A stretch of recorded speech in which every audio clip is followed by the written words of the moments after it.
Hi, Assalamu alaikum. How are you? How is your days going? I hope you all are fine.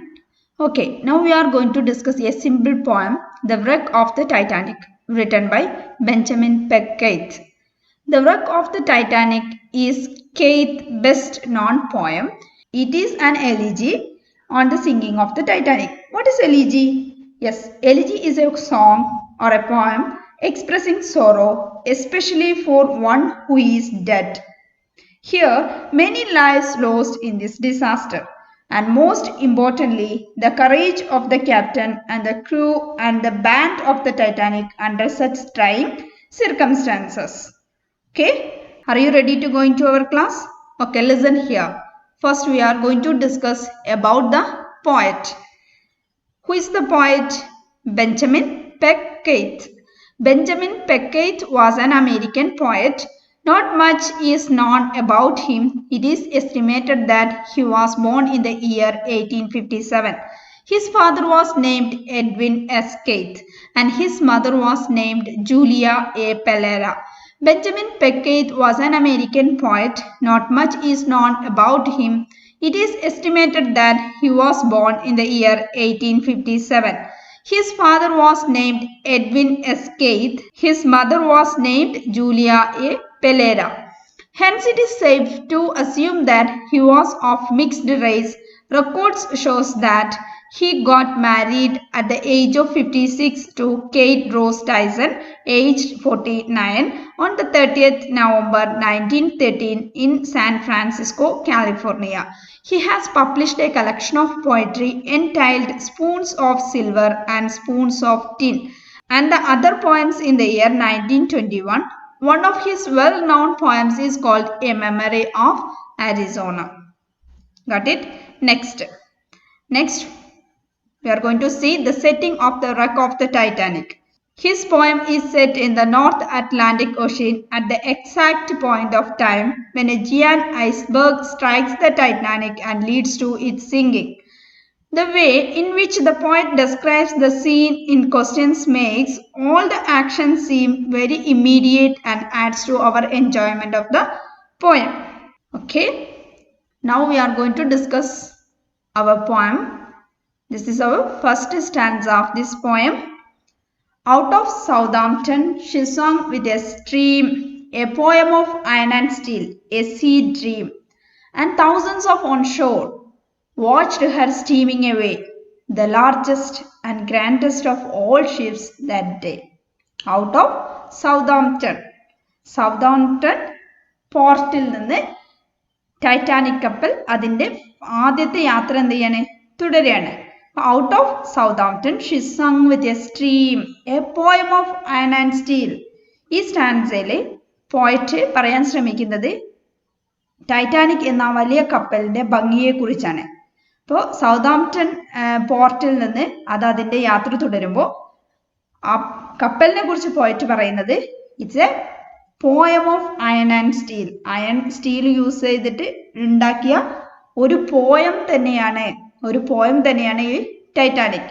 A C dream, കടലിന്റെ ഒരു സ്വപ്നം. And thousands on shore watch her steaming away, 1000 കണക്കിന് ആൾക്കാർ അതിന്റെ ആദ്യത്തെ യാത്ര പോകുന്നത് എന്ത് ചെയ്യാണ് കണ്ട് ആസ്വദിക്കാൻ വേണ്ടി വന്നിട്ടുണ്ട്.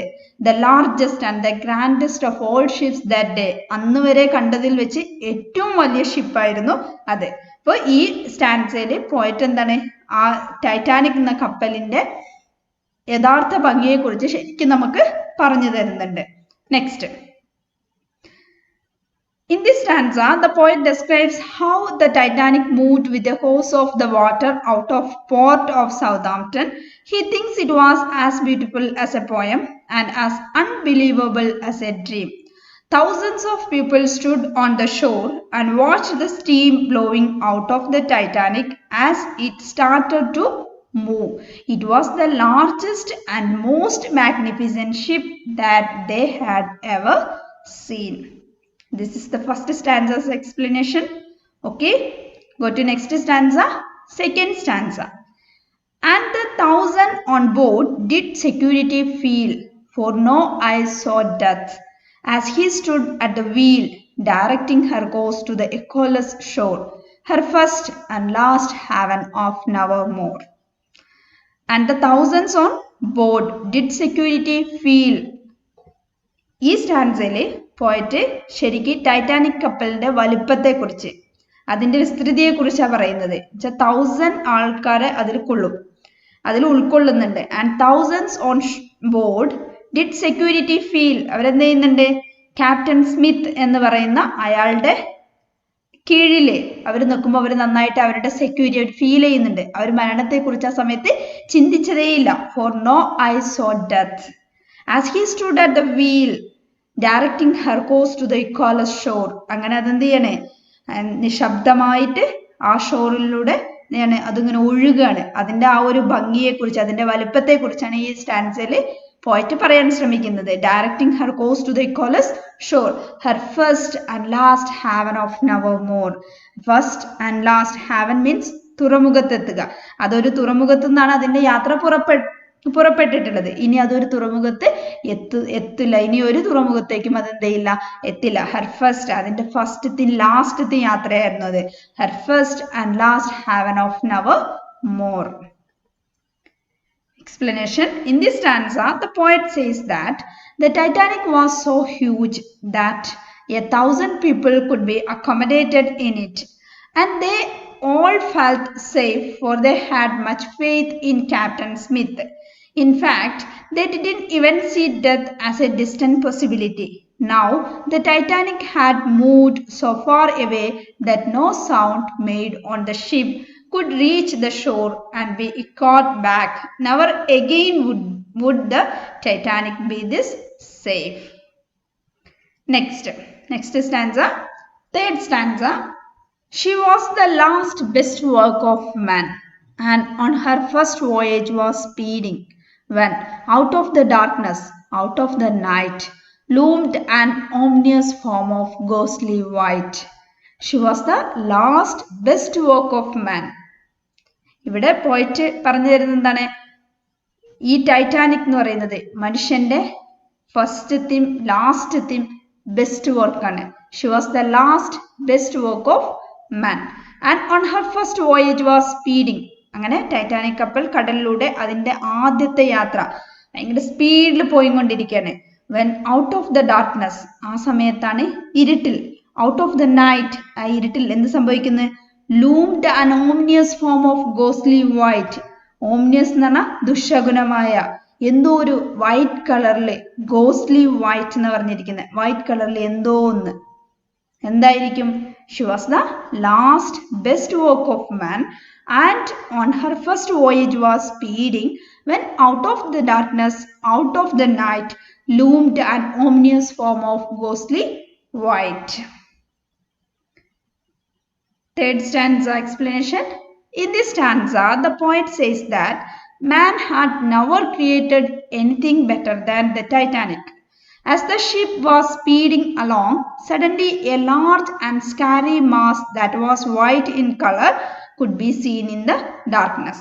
എന്തോ വൈറ്റ് കളറിൽ എന്തോ ഒന്ന് രാത്രി അവര് കണ്ടു. അതെന്താ നോക്കാം. Next stanza, let's move. It was a towering mountain of ice, gigantic as ever was seen on the North Atlantic. She struck with a shiver from stem to stern and was rapidly sinking. All soon did learn. It was the towering mountain of ice, gigantic. ഇതെങ്ങനെയാണ്? First സ്റ്റാൻസിൽ, third സ്റ്റാൻസിൽ പറഞ്ഞിരുന്നു എന്തോ ഒന്ന് white കളറിൽ പേടിപ്പെടുത്തുന്ന ഒരു രൂപം white കളറിൽ അവിടെ കണ്ടു. അതെന്തായിരുന്നു? ഒരു വലിയ ice gigantic. It was a towering mountain, ഒരു മഞ്ഞുമലയായിരുന്നു അത്. As ever was seen on the north Atlantic, ആരും ഇതുവരെ ആ മഞ്ഞുമല അതുവരെ കണ്ടിട്ടേയില്ല. ഷി സ്ട്രക്ക്, ആ സമയത്താണ് she. Who is she here? Yes, Titanic. Titanic struck, Titanic പോയിട്ട് ആ മഞ്ഞുമലയിൽ തട്ടുന്നു. With shiver from stem to stern. Stem to stern എന്ന് പറഞ്ഞാൽ അടി മുതൽ മുകൾ വരെ. With shiver from the stem to stern and was rapidly sinking. All soon did learn. ആ സമയം തന്നെ അത് പോയി ഒന്ന് ചെറുതായിട്ടൊന്ന് തട്ടി മുകൾ മുതൽ അടിവരെ അതൊന്ന് വിറച്ചു. അതോടുകൂടി ആ കപ്പൽ എന്ത് ചെയ്തു? മുങ്ങാൻ തുടങ്ങി. അതെല്ലാവരും, ആ കപ്പലിലുള്ള അത്രയും ആൾക്കാർ പെട്ടെന്ന് തന്നെ തിരിച്ചറിയുകയും ചെയ്തു. Next. In this stanza, the poet reveals what the huge mass mentioned in the previous stanza actually was. It was an iceberg, and nobody had seen a larger one in the North Atlantic Ocean. As the Titanic hit the iceberg, the entire structure of the ship was shaken. Soon enough, all the passengers could see that it was sinking. Okay, got it? Let's move to next stanza.